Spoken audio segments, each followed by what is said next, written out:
Very good evening, all of you.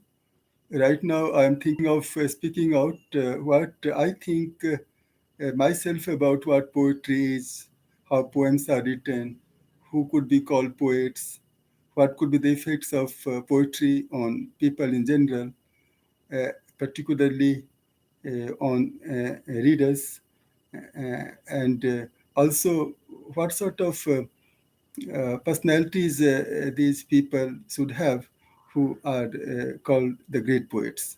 So, talking randomly and talking without any preparation, I don't prepare for what I speak on because preparations are already in the mind, whatever preparations they are. So, I would like to request you all, please listen to me patiently and with a lot of helping attitude for me. And if anything is not all right, you just listen and forget. If something that I speak out is all right, good, it satisfies you, it convinces you, then you may retain. You may even talk about that with others if it is possible. So now I begin with this. I write poems. That is the topic. I write poems. So if I deserve to be called a poet, so before I start speaking about when I started writing poems or what sort of motivation I had before I got into this writing mode and how I feel about doing poetry or talking about poetry or reading the poems of the greatest of the greats who are prescribed in the syllabuses that I did as a student, and many of the same I reread and discussed with the students that I have been associated with for more than 3 decades. Uh, as a student of literature, uh, right in the beginning, we are told that literature is one of the disciplines or one of the areas of study. Literature comes under humanities, and it is one of the most important disciplines or areas of study in the opinions of the great scholars, great thinkers, great intellectuals, such as R.J. Rees, such as David Crystal, a linguist of great fame, as well as a great admirer of literary works. I feel I have to be frank enough to say that poetry has always been my choice. Poetry has always been my favorite subject that I have studied, that I have read with a lot of interest and a lot of enthusiasm. Uh, Even when I was a student of class 6, I remember in the first composition competition, I would take part, and on many occasions, I would be declared uh, the first in terms of writing or producing some verses, some lines collectively called poems, and the jury members told me later that they liked my poem that had been put up for the competition because my poem carried the images of nature, the substance of nature, the benefaction of nature, the great relationship that nature wants to have with all the creatures that happen to be within it. And nature also wants reciprocal relationship, almost symbiotic relationship with the creatures. Nature as the mother and all the creatures as as created by nature, or as the children of nature, particularly human beings who have been endowed by nature, both heart and mind, to think, to reflect, to feel, to decide, and to move forward for everybody's sake, for the sake of humans as well as non-humans. So poetry is often described as a branch of literature, literature as a discipline, as a subject, and poetry as one of the branches or one of the genres or one of the forms of literature. And it is also commonly believed that poetry is the most condensed use of language. Poetry is a game of language, particularly the game of words. And this game is the game of condensation, in the sense that in a few words, you want to say so many things, or so many things are said in a few lines, and you have these lines filled with your choice images, your choice media to convey what you want to say, or what your perception has been on a subject or on a situation, or on human fate, human challenges, human struggle, human failure, human achievement, everything. Because all literature, all branches of literature uh, are about humanity, about the thinking of humanity, about how humanity moves forward, how humanity falls into traps of problems, how humanity becomes responsible for the bad things that happen in the world. So literature is also described as the mirror to society. Literature reflects the best of society and the worst of society. Literature reflects the most endeavoring, the most hardworking, the most sincere, the most positive, the most far-sighted people who inhabit different parts of the world. And the same literature comes out with violence of the worst type. Worst is a word that doesn't have the fixed meaning, because a worst is a shifting word. What we consider to be worst could be worsened, could be extended to further worseness. So the best and the worst are relative terms. The best of a place may not be adjudged as the best when other places join with their own competent candidates for being declared as the best. And worst also, the worst person of a place may not be the worst, because there might be people who could be worse than that so-called worst person. So literature, in fact, is a storehouse of expressions of human beings, expressions of human beings' feelings, thoughts, opinions, ideas, emotions, sentiments, mental states, anything that is related with human thinking, human feeling. And poetry being the most delicate, poetry being the most symbolical, poetry being the most concise in terms of the use of language.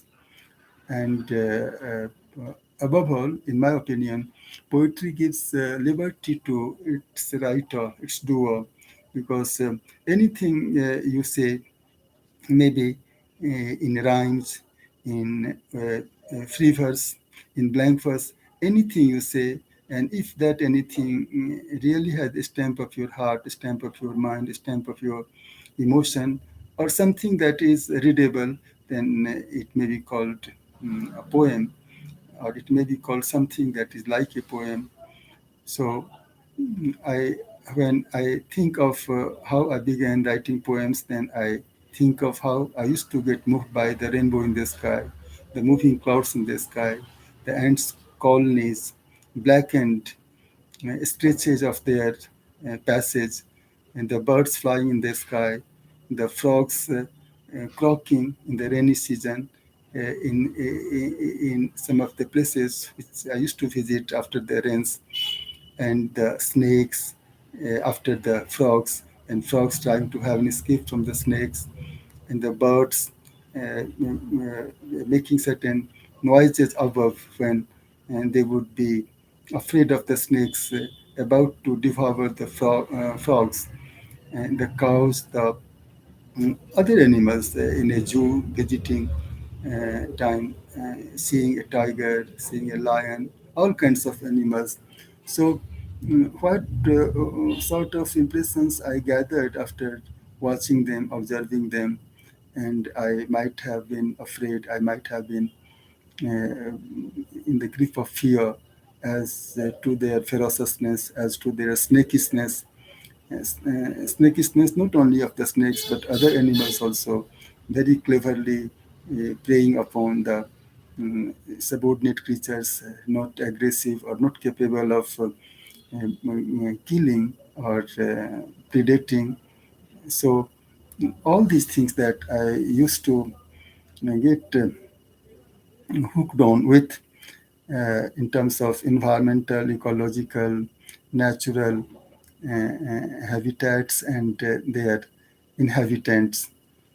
So, a rainy day, and a rainy day is a very cozy day, very nice day for people who have resources, who are in their balconies of their houses. They have all the resources to enjoy the rainy days, cool days. But on the other hand, I might have been uh, touched by the poverty-ridden people, and because of the rains, continuous rains, seeing their problems, seeing their inability to have even food, and even if they had the food grain, they could not cook the food to eat because they didn't have the fuel and they didn't have the places to even secure the wooden fuel that they could have gathered earlier. So the whole lot of things happened to pass through my mind, and I would feel like saying something.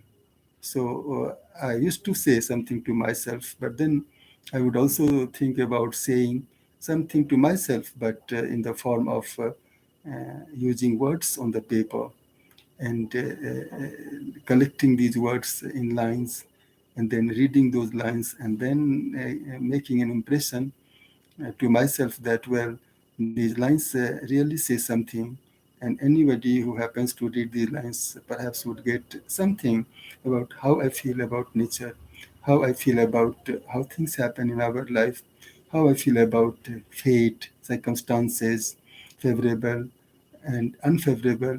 So something is there within the lines or among the lines that I have written, and that would egg me on, that would give me further encouragement that whenever you feel like talking to yourself, you talk to yourself primarily and you get convinced that you have talked well or you are on the path of talking well.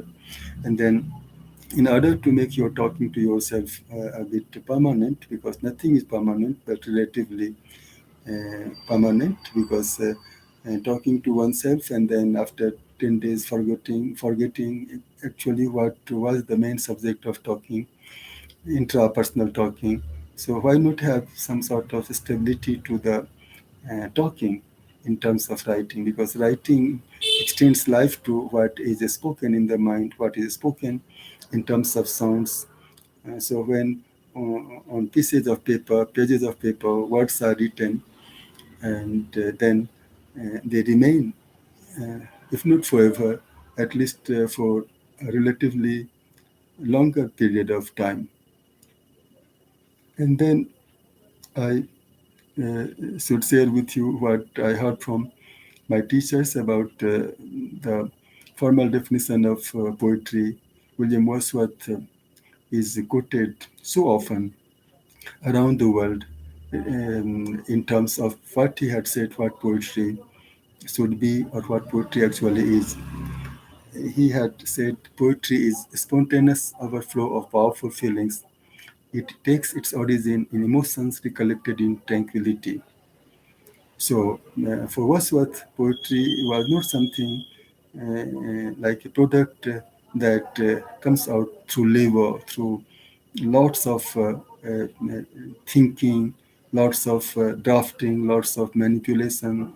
No, poetry, according to him, comes because it is there, already made, and already impatient to come out. So spontaneous. It doesn't have to be cooked. It doesn't have to be worked with all kinds of craft and cleverness, adroitness. You just say what you feel, the true voice of feelings. I remember that is the name of a book also. And this book of criticism talks about the themes, the contents, the styles, and the impacts of the poets like William Wordsworth, Coleridge, Byron, Shelley, Sadi, and Keats. So, and that is what poetry is, according to Wordsworth and his friends, and what poetry should be. Matthew Arnold, a great critic and a poet too, whose poems are also prescribed throughout the world in colleges and university syllabuses of English. He had remarked that poetry is the criticism of life. That means poetry as a branch of literature criticizes what is wrong with life, or what is not all right with life, or what is the best that life has, at least.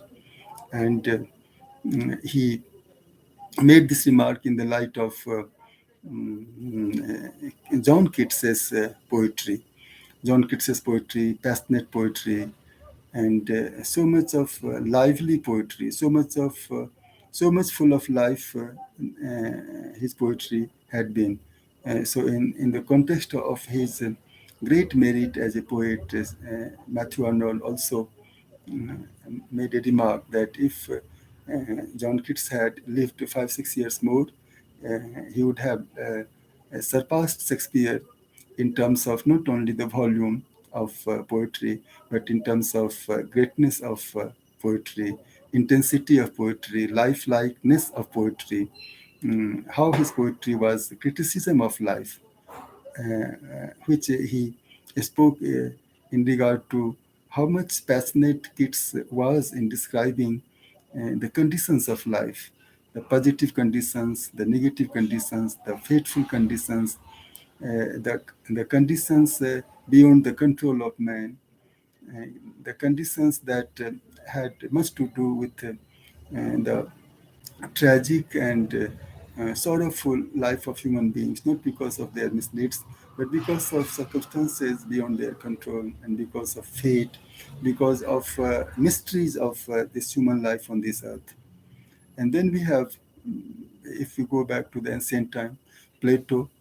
Plato was not very much in favor of having poetry or creating poetry, because he thought poetry was imitation of imitation. Literature was imitation of imitation. And poetry at that was more imitation of imitation. And in its fictitiousness, in its being the product of imagination, and sometimes imagination so abstractly created that poetry would not be of any use to society. And that's why he had even opined that poets should be banished from a state that is called a welfare state, because people in a welfare state have to be practical, have to be mm, uh, have to be very compassionate, very kind, very laborious, public-minded, and all should be busy creating a society where welfare of all is the motto and the objective of everybody. So, poets have been, ever since humanity started getting civilized. Poetry is the most uh, important reflection of human civilization. Wherever society has been civilized, society has been educated, society has been scientifically, you can say, balanced, or scientifically solid in terms of their belief in how things happen to come together, how things evolve, what are the impacts of all kinds of planets on the earth also, what science has done, what science can do. Francis Bacon, one of the greatest essayists in English literature, and perhaps the first one to have introduced essay in the English language, and he was a sort of scientist also, a philosopher also. And he had said that literature could take a lot from scientific invention, scientific evolution, and science could go further because of what is written in literature, what writers, literateurs, poets, essayists, all sorts of writers they come out with through their imagination, talent, and all that. So now I would like to talk about this, that poetry I do because it's convenient to me. It means writing a novel, writing suppose a play, maybe one act play or two act plays. Then you have to have certain uh, canons to follow, certain ways to follow, and you have to think a lot about so many things. How would the audience take this one act drama? How would the readers take the novel that I might write or I might produce? But poems, suppose I go out for the walk and I see so many things, and some of the things attract me, some of the things engage my mind, or at least one of the things engages my mind, and then I get some feelings, some thoughts, some opinions about that, and then I sit down, and within half an hour, within 2 hours, sometimes within 5 6 days, means I shouldn't say within because it takes 5 6 days, sometimes within half an hour, within 2 hours, but sometimes it takes 5 6 days before I come out with in the draft of a poem, and I read out to myself, and if I feel that well it is worth listening to, then I read out to others also. If they also say something is all right, even if they say something is not all right, it's trash, nothing, then I ponder on it myself. And if it convinces me or I'm convinced about its worth, then I keep it, and I try to get it published in a magazine, in a paper, or whatever, or I just keep it for myself. I have had my poems published in many ways, but I have had poems which have not been published, but there are too many, maybe 200, 250. And sometimes I read some of them and I feel, well, a time might come when, if not I, somebody else will see some merit, or somebody else will be able to facilitate their publications, that could be. So, poetry, in my opinion, is a medium. It's a way that eases you up, that gives you an opportunity to feel freedom after you have written it, and to feel freedom before you start writing it. Freedom because you want to do something, what to do, what is all right for you, what is easy for you. So, talking on politics or going out and gossiping or sipping tea cup up after cup, it doesn't make you feel freedom. But when you sit alone in your study or in a park or in a place in the open nature, and you have a pen and some paper, and you scribble down your feelings, your emotions, your ideas, and you produce something. So even thinking about writing a poem is a kind of freedom, because that enthuses you, that makes you uh, feel better, that you have decided rightly that you should write something about your feelings, about your opinion, about what perceptions you have had, uh, much better than going out and gossiping and just talking about politics or talking about what other people are doing, politicians and all that. That I hate, or that doesn't engage me, that doesn't give me a thrill, a kind of feeling that, well, it's a good thing to do, gossiping or criticizing, or just thinking about how to make money, how to increase property, bank balance. And such things are very dull and very boring, and in fact, extremely negativizing for me. And what positivizes me, what makes me feel better, what makes me feel happier, what makes me feel, you may say, logically all right, or on the good side. It's the stimulus of writing, it's the thinking of writing. And I have written about nature, I have written about human beings, I have written about people who are so dirty that it's better not to go anywhere near them. So cunning, so double tongued, triple tongued, so much money minded, so much stinking that even if they have the best dresses, they live in the so-called best houses, I never feel having any association with them. Even if I get invited, I feel no, that is not an invitation worth accepting, and that's a trap, or I won't be enjoying half an hour, 1 hour that I will be staying. So it's better to be near a cow and just run your hand on the cow's back if the cow is tolerant enough, or if the cow receives you that way. So it's better to spend some time with a flock of birds at a distance, with cows grazing, with ants laboring to secure cubes of sugar or whatever they could. It's better to be by yourself in the open nature and look up in the sky and see the changing colors of the sky. And that is what is the beginning of thinking of poetry, and the beginning of writing poetry later on. Uh, so, a bit introvert, a bit of a lover of solitude, a bit of a lover of thinking about mm, the better things that could come, the more beautiful things that could be added to the world.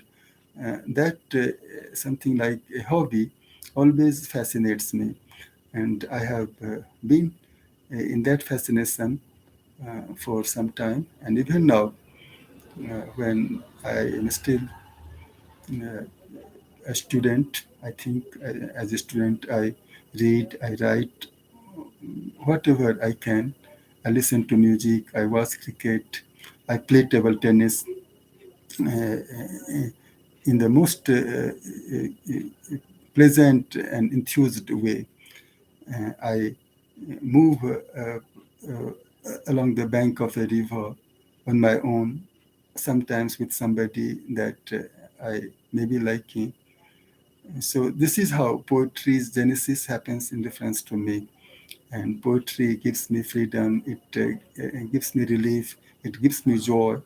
If it pleases me, it makes me feel that I am rewarded or I am worth something. Otherwise, being very worldly like others, even the very idea of being worldly and practical and successful in terms of having assets, property, money, and that is not my cup of tea, I should say, in the common parlance.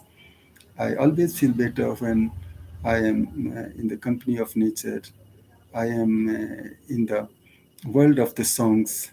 I am after the beautiful melody of the songs that have been sung by nature's agents or even some of the human beings.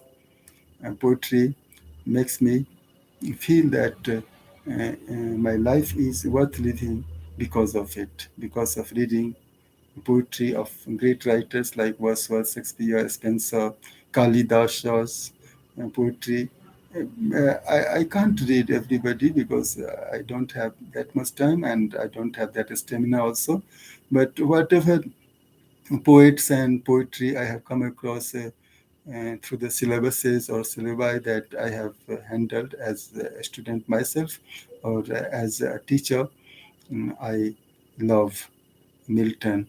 I love Wordsworth, Shakespeare, Spencer, Kalidas, Sanskrit. Although I'm not very good at Sanskrit, but I read in translations, in some original also. And then the Romantics, the modern poets, T.S. Eliot, W.B. Yeats. So uh, over 100 poets at least, I can say I have read from time to time, and I have understood many of them to some extent. And I have also tried to learn from them. I have learned also, and all these things have become my base to say anything in terms of poetry.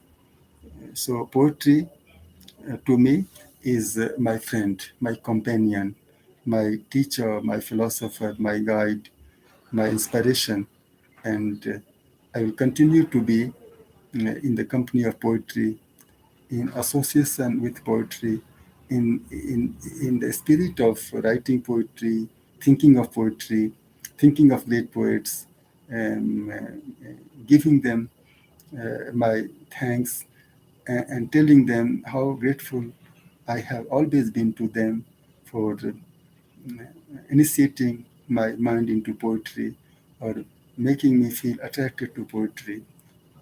So these are the things I have to say about myself. But now, when it comes to people, readers, so poetry does a great thing to readers. Poetry shapes the readers. Poetry makes readers better human beings. Poetry attracts readers to itself, and poetry makes readers good human beings. If not all the readers, at least some of them become better human beings because of their reading poetry, because of their having association with poetry. Even these voracious readers or good readers, when they talk about what poems they have read with people who don't have to do with poetry, just by the way of talking or conversation. And the common people, the general people, also sometimes take interest in certain poems, subject matter, certain themes, certain poets' life history, certain poets' choice of language, certain poets' lyricism, and they also feel that they have benefited by talking with those who have read poetry intensely or closely. So people in general, they also get influenced, and they also feel the development of positive attitude in them, or something good, something comfortable they feel when they hear these good readers about poems, about poets, about the tradition of poetry, about what the world of letters thinks about poetry. So the readers, the poets, the common people, and even nature itself. When a tree happens to give shelter to a person while it is raining, and he doesn't have umbrella, and he is just having some time under a tree, and he recites some lines from a poem, or he speaks out to himself that he would go back home, or he would reach home and write something about how he felt getting drenched in the rainwater.